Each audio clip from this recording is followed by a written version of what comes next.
अग्नि अग्नि या अग्निपाल पैदाश हुआ। वत्स गोद निश्चित किया है। वत्स ऋषि ने अपने को पैदा किया तो अपना गोत्र क्या होगा? वत्स। और 4 भुजा हुई तो मंत्रों उच्चारों द्वारा ऋषि मुनियों ने 2 भुजा परियार क्षत्रिय को दान में दे दी। तो अपन दानवीर तो वहीं से कहलाने लग गए। तो चौहानों की ज्यादा ख्याति वहां से होगी। अब अपन तो इन चारों ऋषियों ने राक्षस योनि का वध करने के बाद अलग अलग जगह का राज किया। तो इनको तो मिला था गुजरात का राज और अपन को मिला था छत्रपुर संमर का राज। तो 4 भुजा हुई तो इनका नाम रखा गया चतुर्भुज। तो राजा चतुर्भुज अग्निपाल के राजा वासुदेव, वासुदेव के राजा सामंदेव, सामंदेव के राजा चाहदेव, चाहदेव के राजा मोहनराय, मोहनराय के राजा अजयराज, अजयराज के राजा रामराय, रामराय के राजा बीरराय, बीरराय के राजा बिंदुसार, बिंदुसार के राजा उदयराय, उदयराय के राजा अशोक राय। इनकी कई पीढ़ी बाद में राजा अजयपाल हुए। राजा अजयपाल ने छत्रपुर संमर का राज छोड़कर अजमेर आए। अजमेर में आकर रानी तारा के नाम से तारागढ़ का किला बनाया जो आज भी मौजूद है, जिसे मैगजीन दुर्ग के नाम से जाना जाता है, और अजमेर को अपनी राजधानी बनाई। अजयपाल इस राजा ने छत्रपुर संमर को छोड़कर अजमेर नगर बसाया। रानी तारा के नाम से तारागढ़ किले की नींव डाली। युधिष्ठिर संमत 202 में, विक्रमी संमत 302 से पहले। अजयपाल के राजा भीमदेव, भीमदेव के राजा सुमकरण, सुमकरण के राजा उदयकरण, उदयकरण के राजा यशकरण, यशकरण के राजा हरिकरण, हरिकरण के राजा हलधर, हलधर के राजा महादन, महादन के राजा देवयाजी, देवयाजी के राजा दामोदर। इनकी कई पीढ़ी बाद में राजा माणिकदेव हुए। राजा माणिकदेव देवी की 1.25 पैर पूजा किया करते थे।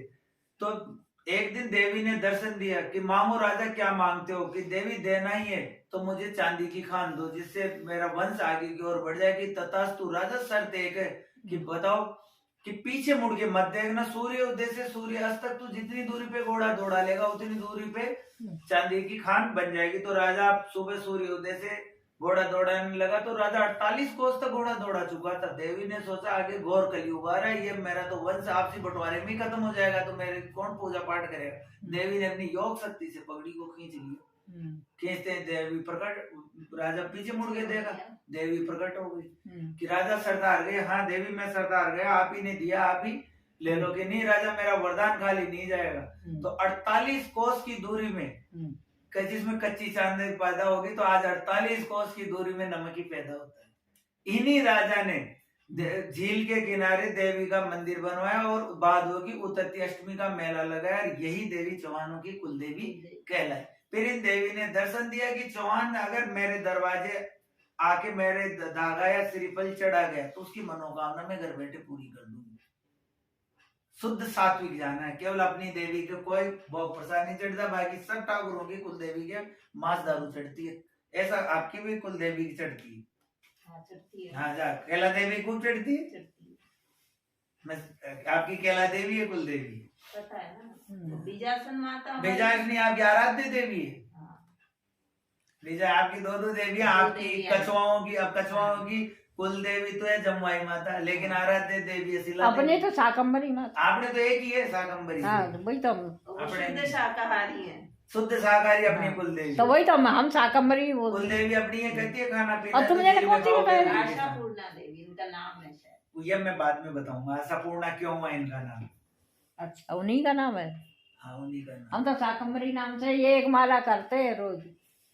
अब राजा माणिकदेव अजमेर की गद्दी पर बैठे, फिर अजमेर से उठकर सांबर नगर आए। इनको समरी देवी ने दर्शन देकर वरदान दिया जिससे सांबर नामक झील पैदा हुई। उसी झील में समरी नरेश की पदवी पाई। कोई आपसे पूछ ले कि आपको कौन सी पदवी मिली हो तो समरी नरेश की पदवी मिली हुई है। हर राजा को अलग अलग पदवी। समरी नरेश की पदवी पाई। राजा माणिकचंद ने उसी झील पर देवी का मंदिर बनवाया और मेला लगवाया। भादवा की उतरती अष्टमी को मेला लगवाया। इन्हीं राजा माणिकदेव के 4 रानियों से 24 पुत्र पैदा हुए जिन्होंने 24 ही जगह न्यारे न्यारे राज करने से 24 शाखाएं हुई। आप चौहानों की 24 शाखा इन्हीं राजा से हुई। अलग अलग हुई। बड़े पुत्र आनाजी या मोकम जी अजमेर की गद्दी पे बैठे। इनके वंश में अजमेरिया या उज्ज्वलिया शाखा हुई। वकील साहब आपसे कोई पूछ ले कौन से चौहान हो तो अजमेरिया या उज्ज्वलिया बताना आपको। चौहान हुए। दूसरे पुत्र बीसल देव जी, तीसरे पुत्र जोधा जी, चौथे पुत्र अनिल जी, पांचवें पुत्र सोनपाल जी, छठे पुत्र चहल जी, सातवां पुत्र सूर जी, आठवां पुत्र सांवत जी।